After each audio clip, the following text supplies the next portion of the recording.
From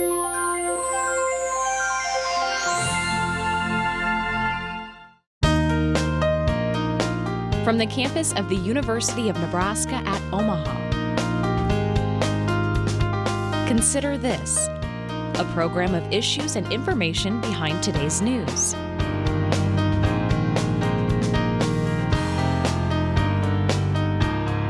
The majority of COVID-19 cases are mild. Some even have no symptoms. If you do have symptoms, they could show up 2 to 14 days after exposure. They're most likely to be similar to a regular cold, the flu, or seasonal allergies, like a fever, headache, fatigue, sore throat, and runny nose. Coughing and shortness of breath are common, according to the Centers for Disease Control and Prevention. The older you are, the more likely you are to experience severe forms of these symptoms. Some cases have gastrointestinal symptoms, such as diarrhea. In more extreme cases, and for people with underlying health conditions like heart disease or diabetes, you can develop pneumonia, frequent or high fever, persistent cough, and signs of respiratory distress, like shortness of breath and chest pain. A small percentage of cases progress to acute respiratory distress, difficulty breathing, chest pain, and pressure. Confusion, extreme fatigue, persistent pain, or other severe symptoms require immediate medical attention. The result could mean shock, organ dysfunction, or heart failure. If you have severe symptoms, it's definitely time to get in touch with a healthcare provider. But with milder symptoms, it's a good idea to call your primary care doctor first, instead of rushing to the emergency room. Hi everyone, I'm Kathy Wyatt. Welcome to the 8th edition of a special weekly series on Consider This, COVID-19. Today's focus, a survivor's story. Joining us via Zoom to share it is Danny Reyes. Danny, welcome. Thank you. Thank you for having me. You betcha. Hey, before we talk about COVID-19, let's talk a little bit about you. What would you like viewers to know? I'm just, a regular guy. I decided to pursue my art career not too long ago, about a year ago. Nothing really too special about me until I started this art thing, and a lot of folks gravitated towards it a lot. Yeah, what were you doing before you discovered art, Danny? What was your life about? Well, after high school, I just went straight to work. I joined the workforce, and I worked many warehouses, did some retail stores as well. And, I worked at a pet store at one point. So it was just a regular work life. Just get up and go to work, get out, come home, and just hang out until it's time to go to work again the next day. Okay, and so you love to paint. You've decided that that is what you are going to do. As we put up some of your pieces, Danny, talk to us a little bit about how you were introduced to the art world. Well, it started when I was a kid. I would just, any piece of paper that I would find, I would doodle on and just draw. And I got pretty good at it over the years. In high school, I started to get a little more serious with it, but it never really went on anymore up until 2019, where I decided to pursue it as a profession. Not really sure, I wasn't sure how to do it, but I knew that I wanted to take that leap of faith. Yeah, and for those people who are watching and dreaming and wanting to do this, what was it? How did you turn the corner on this, Danny? Well, yeah, like I said, I was at work, and I was wondering, I was turning 34 at the time, and it's like, I don't want to work for the rest of my life, physical work. I think I could probably do something else, since, I didn't go to school, and I don't think I wanted to go back to school, but I did want to do something that I had a skill in, which was art. So I started to paint and show my art on social medias, and quickly started getting a following. So I guess the light bulb came up.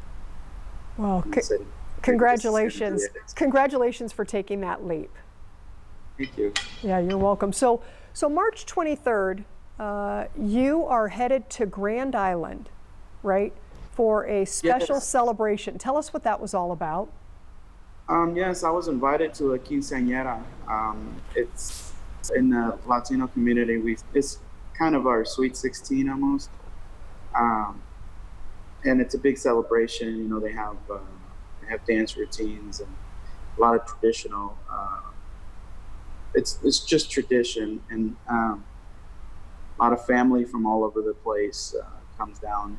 If it's if they're from Mexico, some would come down, or all over the country. Really, everybody's invited. It's just a big celebration. It's like a birthday party times 10.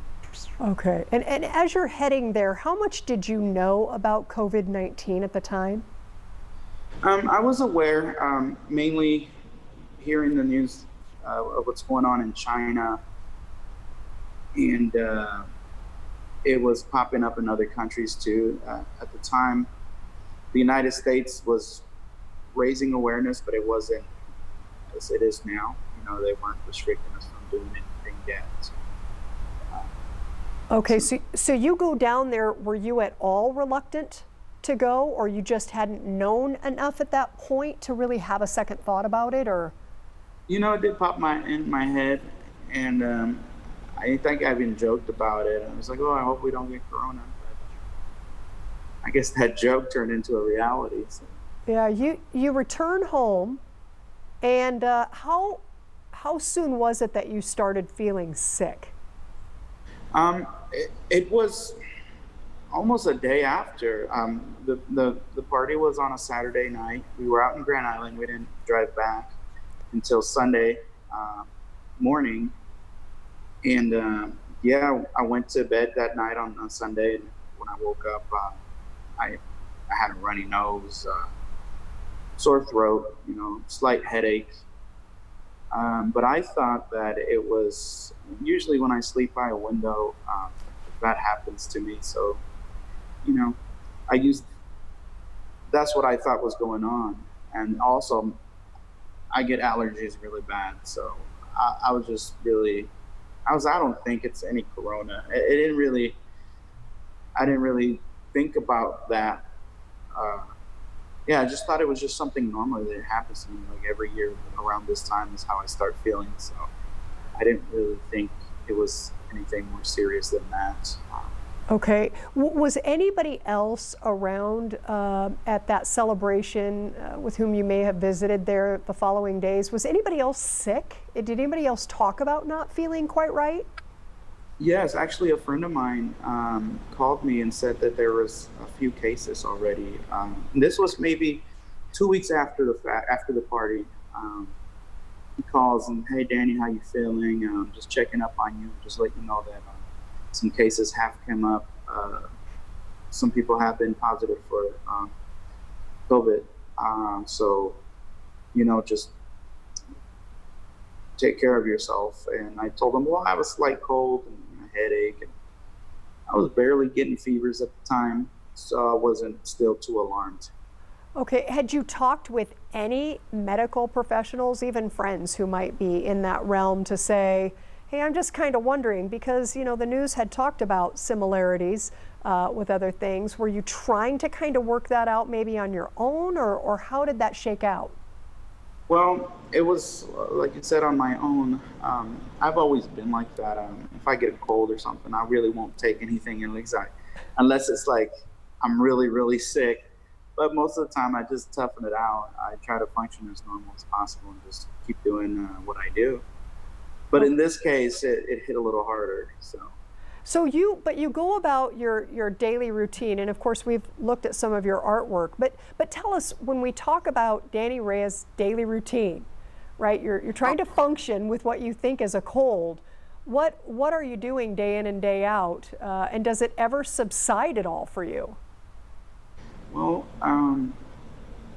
generally what I do is I hang out at home for a bit because I stay at home with my two youngest. And once my wife comes home, we do dinner and whatnot. And then the later hours, then I come into the gallery. I work in the basement from the gallery. And, I build my own canvases, I stretch them and I paint. And I have several commissions that I work on. But that became harder. With the way I was feeling, my motivation just wasn't there, with the headaches, just the cough.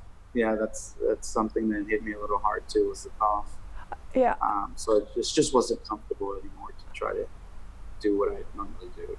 Danny, I wanted to ask that. Did it get worse, or were you just kind of weary of the whole feeling that way day in and day out? Did those symptoms that you described get worse? They definitely did. That's when we started to feel that this is something more serious. I still was not thinking corona. I guess I was more of a positive thinker. I was thinking more positive than negative at that point, or maybe it's like denial, but all the symptoms pointed to that. It was, it got worse.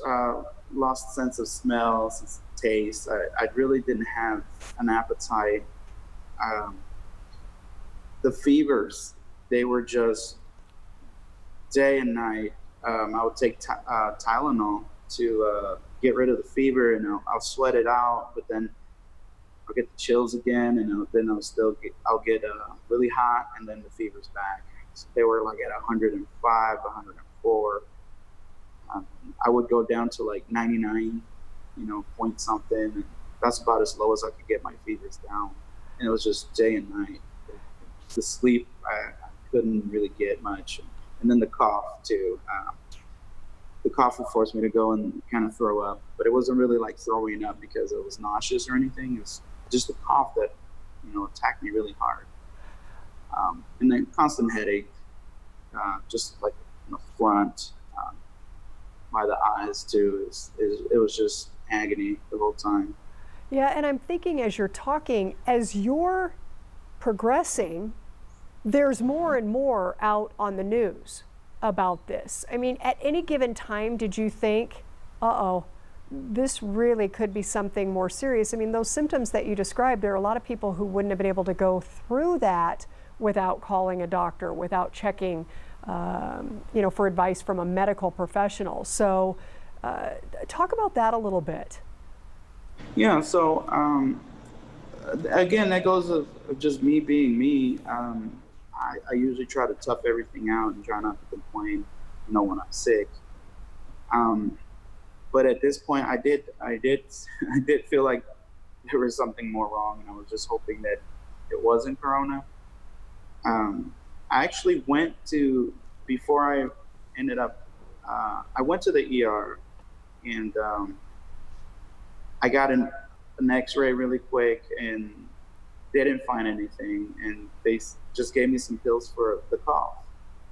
And I took them for about 3 days, and I felt better. Like all the symptoms were gone. So I was back painting for 2 days, and the weekend came, and I think the Sundays were my bad luck days. But it all came back. Within two days almost, it all came back. By Monday, I was feeling the same again. Wow, so you actually had a period of time where you felt okay. And you thought, this is okay, good, I made it through, and now we're done with whatever it was. And that's part of why I didn't really, a lot of me didn't think that it was corona at all because of that first visit.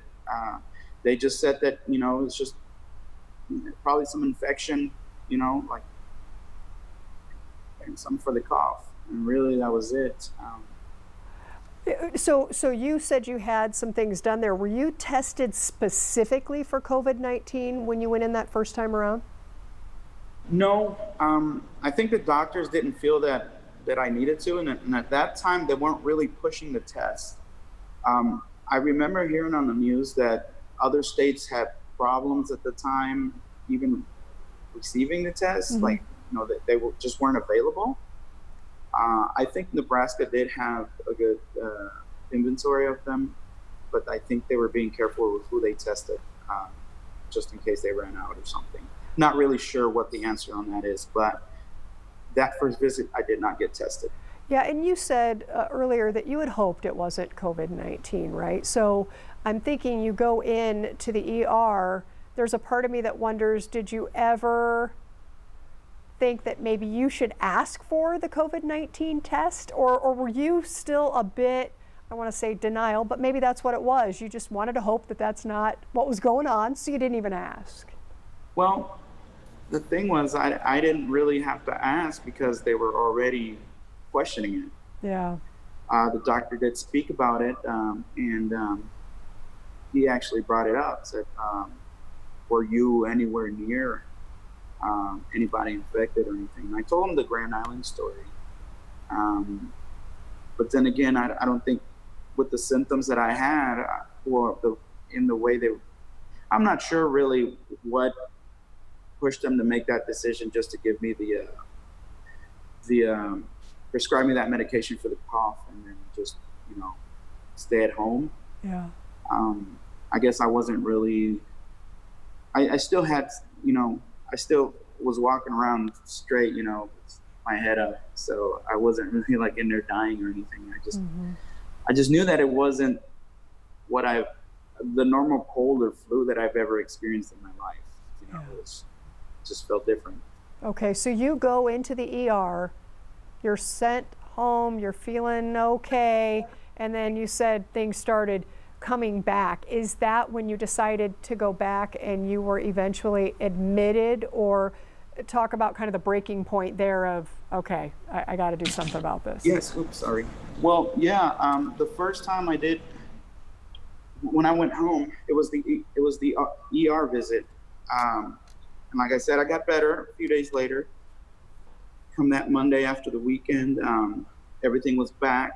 I think it was maybe 2 weeks of just the fevers and everything else that I explained earlier. They were just, they were just back and they were showing no mercy. What ended up happening was that towards that last week before I ended up going in to get checked out again, was I was feeling, it was a different feeling now this time. It felt a little harder, and what ended up happening was that my heart rate went up to like 150 something. It just kept going up and down, 150, 155. It would go down to like 140, but it was just up. But I didn't know that that's what was going on inside. I just knew that I didn't feel right.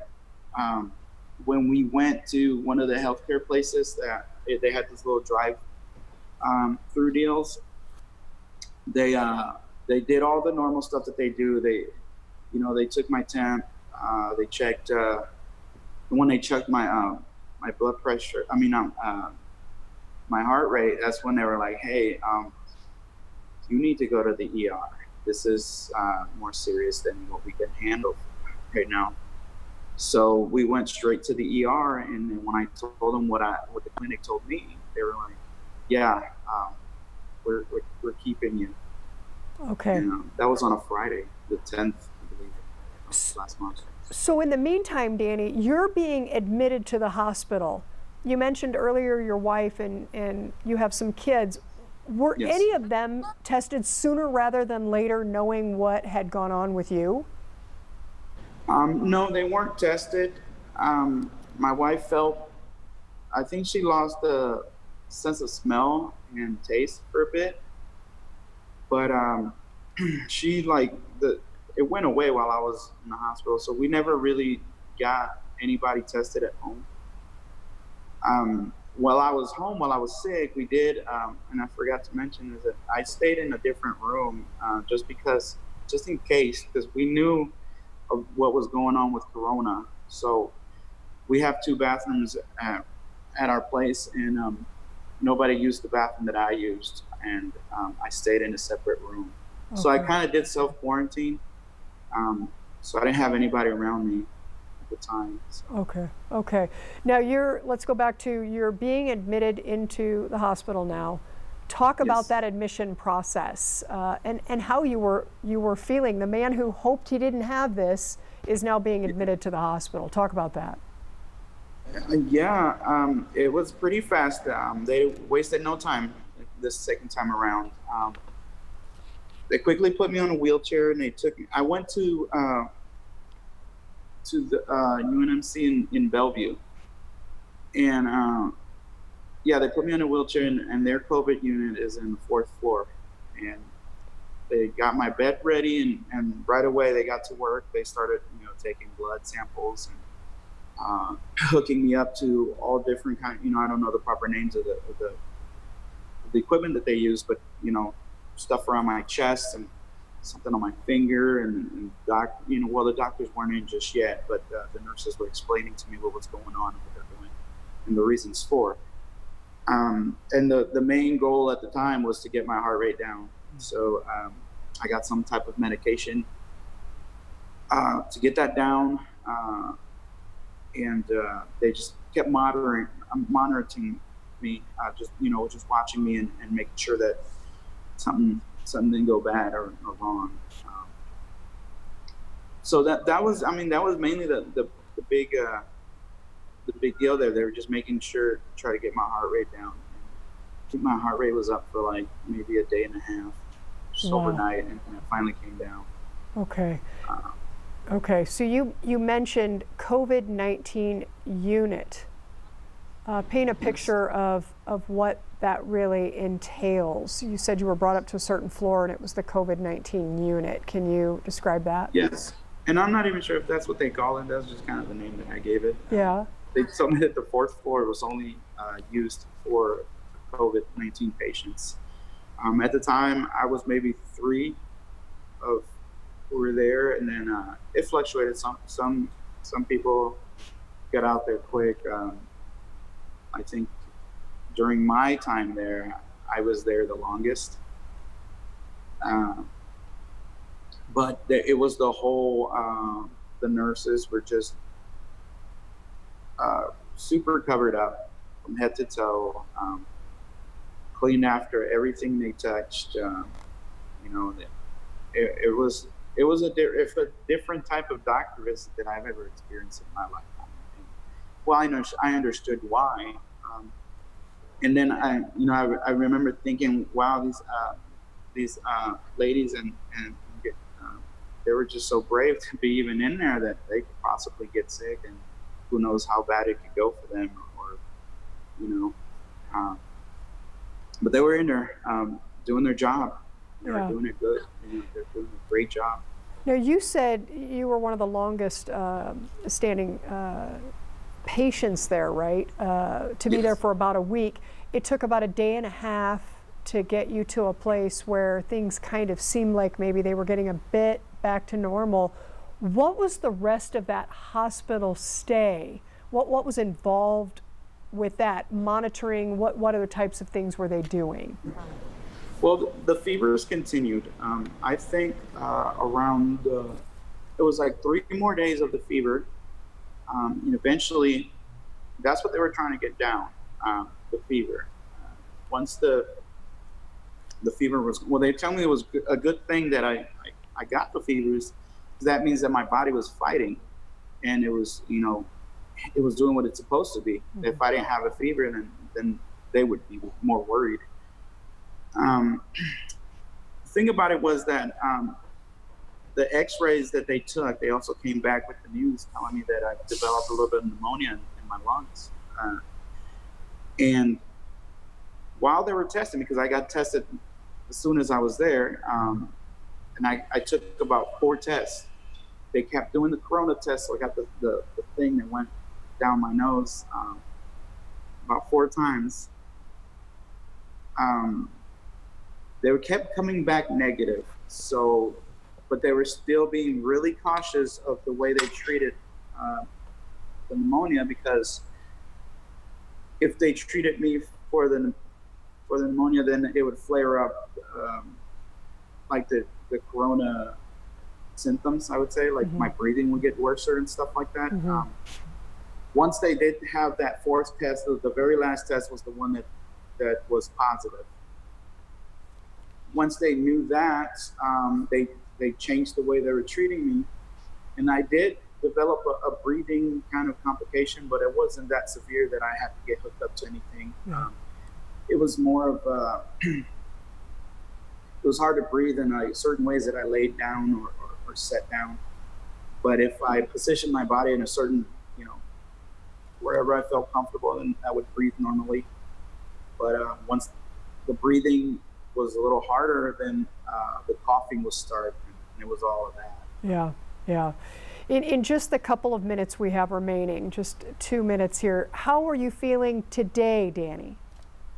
Oh, today I'm feeling great. I'm feeling back to normal. I just went on a bike ride with my kids earlier this morning. I'm doing regular activities. I'm doing my paintings and taking commissions, and, participating with everything at home, cooking and everything like that. Yeah. That's fantastic news. Did they mention anything, 1 minute left here, about reoccurrence? Are they worried that you could did medical professionals say anything about that? I did quarantine for a week after, and then I went and got checked, and I still go and get blood drawn. So they're just monitoring, they're just keeping an eye on me, and nothing so far. So everything's good at the moment, but they said it could come back or I might be fine. So I just keep going and get checked out, and they take my blood, and everything's been good so far. Yeah. Final thoughts, Danny, for people watching. Final thoughts. Anything you want to share? I want to tell people that don't take this lightly. If you think you feel something, go get it checked out. Don't try to tough it out or deny it, because it could get worse on you. You never know. Okay, that's great advice, Danny. We're so glad to see that you're going to be okay. Thank you so much for sharing your story. For people who want a little more information, we have a couple of graphics that we're going to share now. Center for Disease Control and Prevention, of course, 800-232-4636. That is cdc.gov/coronavirus. And the second one is Nebraska Medicine. That's nebraskamed.com/patients/COVID-19. Danny Reyes here to share his personal story of survival with COVID-19. Thank you again for sharing your time, expertise, and your stories, Danny. Thank you so much. Thank you for having me. You betcha. And thank you all for watching. We'll see you next week.